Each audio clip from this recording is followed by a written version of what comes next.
Who gon' take it there? Who gon' take it there? Who gon' take it there? Who gon' take it there? Electricity, electricity, electricity, electricity. You know what's in the air. You know what's in the air. You know what's in the air. You know what's in the air. It's possibility. It's possibility. It's possibility. It's possibility. All right, so some interesting updates coming out of New York involving Zohran Mamdani and his transition into the mayorship, as well as some developments involving races that are to come, primary races for other Democrats. There's sort of a round of primaries that are gearing up to happen in the wake of Zohran's win. So a little bit of disagreement within DSA about how to proceed there. And you also have later today, Trump and Zohran supposedly are going to meet in the Oval Office. So that'll happen, I don't know, maybe in the morning, maybe in the afternoon, maybe it won't happen at all. But it seems like Zohran's team reached out and set up a meeting. So I want to go over that a little bit and then get deeper into what's going on with these NYC races, as well as DSA and Zohran's involvement in them. It's very early with all of this stuff, but there's a lot of talk and a lot of buzz going around about all of it. So here quickly is what Zohran had to say in a press conference that happened on the 20th about his meeting with Trump that's about to happen. So check that out real quick. This is an opportunity to make the case for New Yorkers.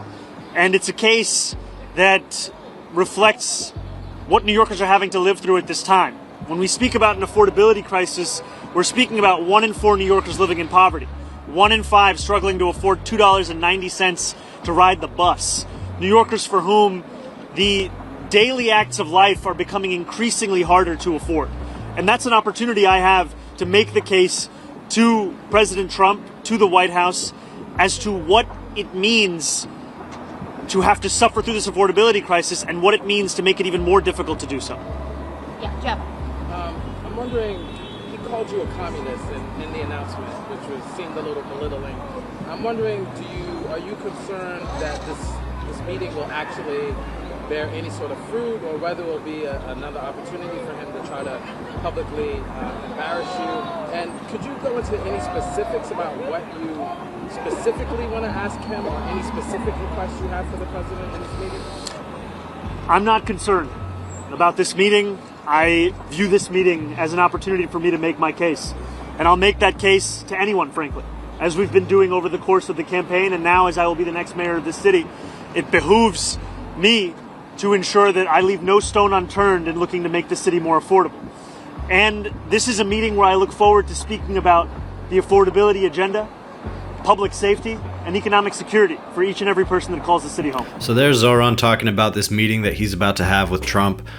Trump posted on his Truth Social website about it, announcing this meeting, once again calling Zohran a communist. And he has signaled since Zohran won that he'd be willing to meet with him, that he'd be willing to even help him, he hinted at, although Trump, famously flip-flops and particularly likes to have meetings on his own turf where he can kind of play games, mind games, and I think he likes the idea of someone having to come to him and ultimately not getting much out of it. So I think that Zohran is prepared for that and understands, after the meeting that Schumer and Jeffries had with him and the games that he was playing about that, it's obvious he's going to try to do something similar. And being in the Oval Office, not only is it a place where the president can kind of impose himself, but also you've got all these people buzzing around. I mean, it's an operation that he controls completely. And what Zohran plans to do with this meeting, I think, matters, frankly. And so he says he's going to go in there and say,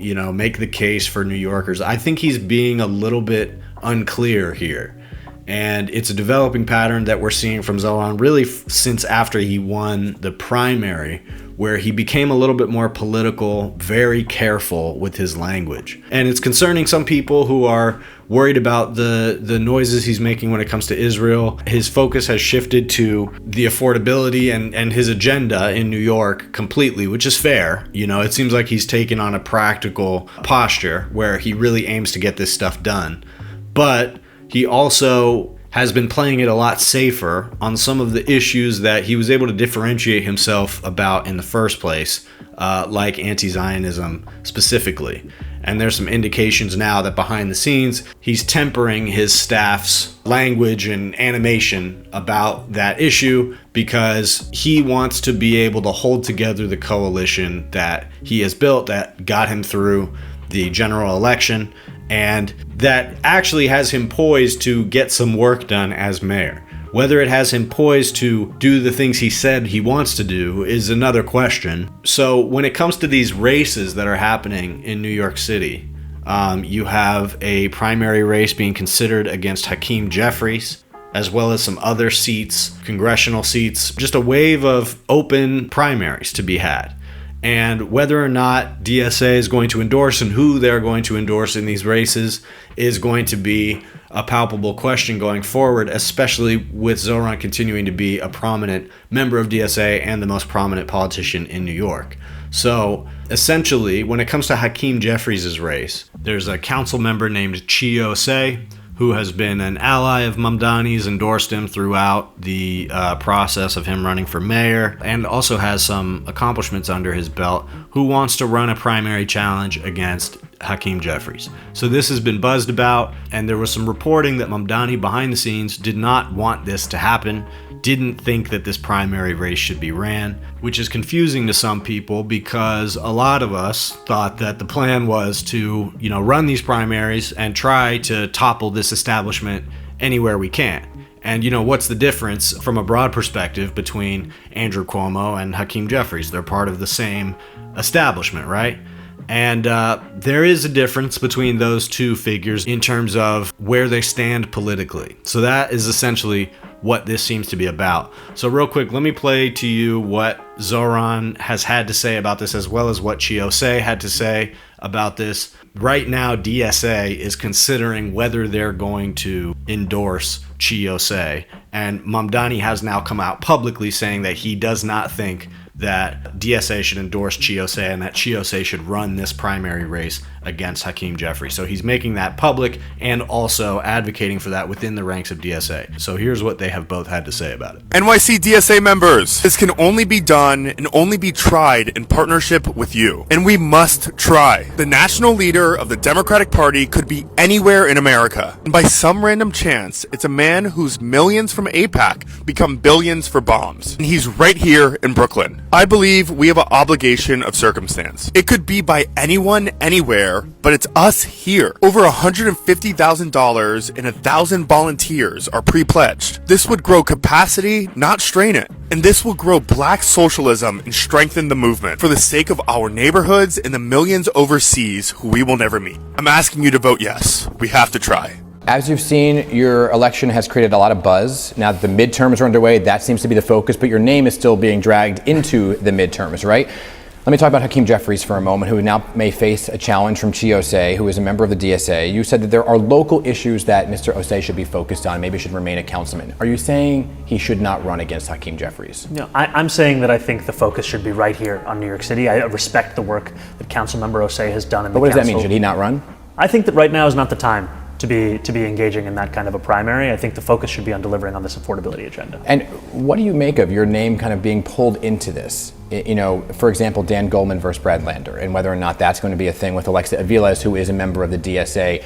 Folks saying, well, Mr. Mamdani is going to support Mr. Lander. Does he have your support? I haven't made any formal endorsements in any of these races. And I think, I had the other day someone reach out to me and say, I didn't know you were considering that person for a commissioner. And I was like, I didn't know I was either. There's a lot of things that I'll read in the newspaper, which will be news to me as well. Yeah. And I think what New Yorkers should know is that every day I wake up and I think about the affordability agenda. I think there will always be an attempt to make it a story about something else. But the most important thing is, can New Yorkers afford this city? Do you see it as a moment for the DSA as a whole, as they now chart to challenge some of these institutionalized names? Do you see it as a moment?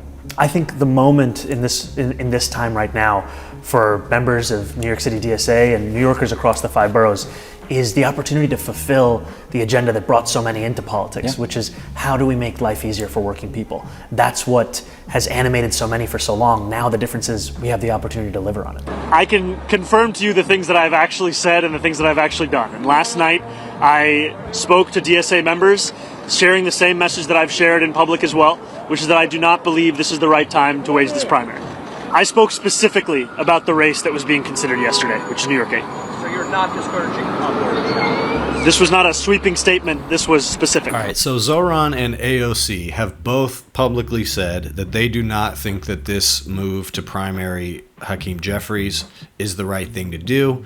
It's causing a stir because, like I said, a lot of people do think that primarying Hakeem Jeffries is the right thing to do, including myself. So when it comes to Zohran, it seems like there's a calculation here that because Hakeem Jeffries is part of the coalition, supposedly, and gave him the endorsement in the general election, it's possible that this was part of an agreement that they made, was that Zohran would not support a primary against him. So they keep saying this thing about how now's not the time for this kind of primary, and that seems like just an odd thing to say. And Zohran has been very careful with his words, and as he makes these increasingly politically calculated moves, it is cause to wonder what exactly he means by some of this stuff. And that goes back to what he said about Trump too, you know, taking this as an opportunity to let him know what it means to be a New Yorker in this affordability crisis.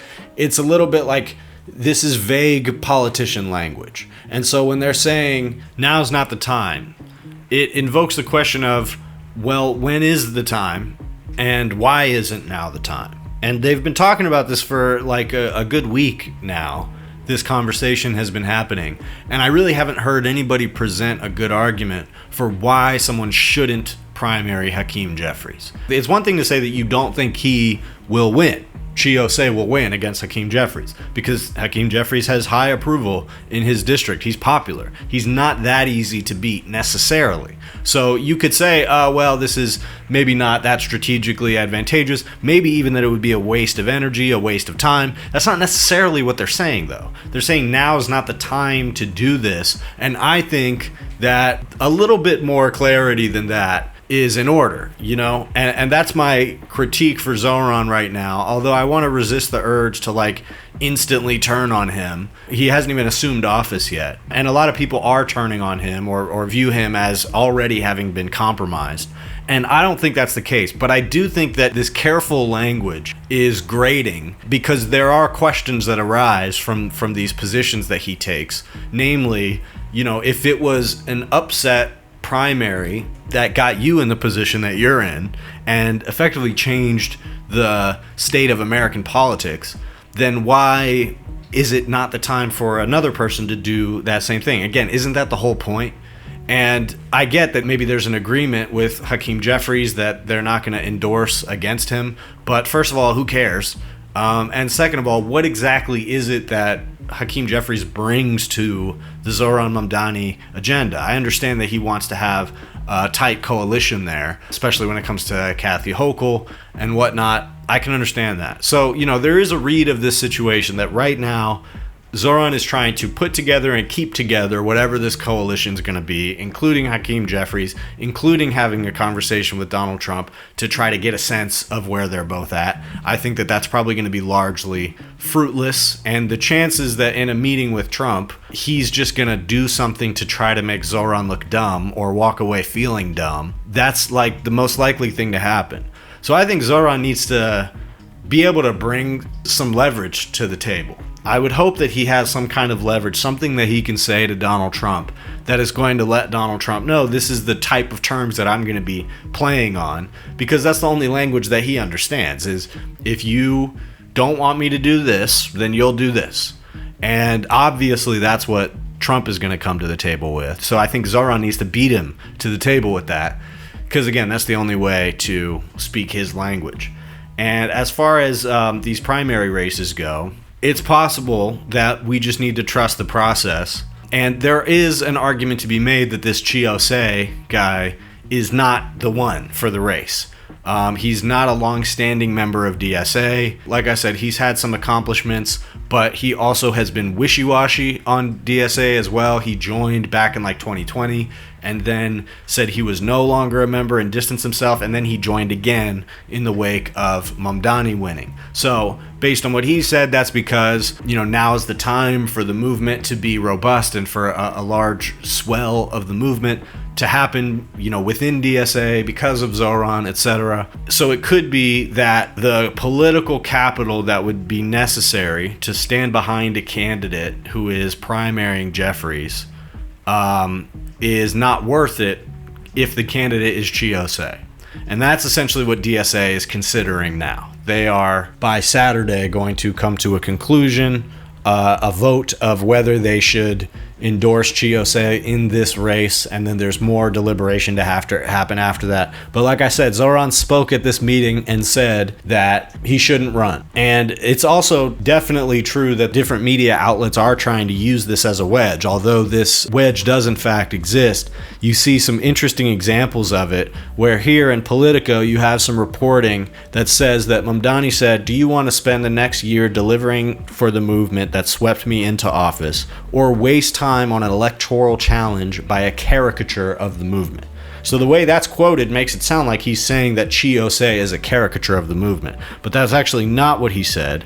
What he said was, "The choice before us is not whether to vote for Chi or Hakeem at the ballot box. The choice is how to spend the next year. Do we want to spend it defending caricatures of our movement, or do we want to spend it fulfilling the agenda at the heart of the movement?" And so he's saying that if that race is ran, that they will be constantly on defense against the movement being caricatured. That's how I perceive that. He's not saying that Chi Ossé is a caricature of the movement, but rather that it would invite the type of vitriol against the movement itself that would make it harder to get the agenda over the finish line. And I mean, according to Politico, he also said, whether you like it or not, Hakeem Jeffries is part of the coalition that we need to hold together. But, that's not a direct quote either. So Mamdani's trying to thread the needle here. And like I said, he's been doing that ever since he became an undeniably viable candidate after winning the primary. And I think that he sounds a little bit too much like the type of politician that we all hate. And it's impossible to know yet. On his transition team, he's got Lena Khan. She's already doing some excellent work, digging deep into the details of how laws can be used by the mayor's office to pressure companies and essentially threaten companies to bring down their prices. And so that's great. So there are some good signs that he plans to take on the agenda in a big way right out the gate.